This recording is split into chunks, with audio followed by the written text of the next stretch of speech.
Using the Vernier Caliper. The aim of this practical is to gain the knowledge of using the Vernier Caliper.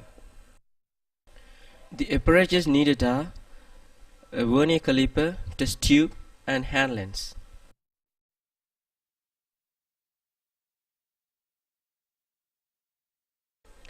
Let's see the procedure. First we must check initially whether the Vernier Caliper have the zero error. If it has the zero error, it has to be measured. If it doesn't have the zero error, the zero values of both the zero of main scale and the vernier scale will coincide each other. And at this time, the least count has to be measured.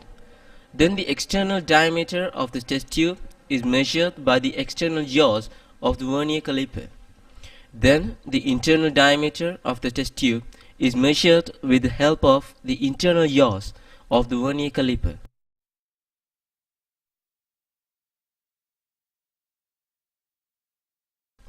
After that, the depth of the test tube is measured by the depth bar of the Vernier Caliper.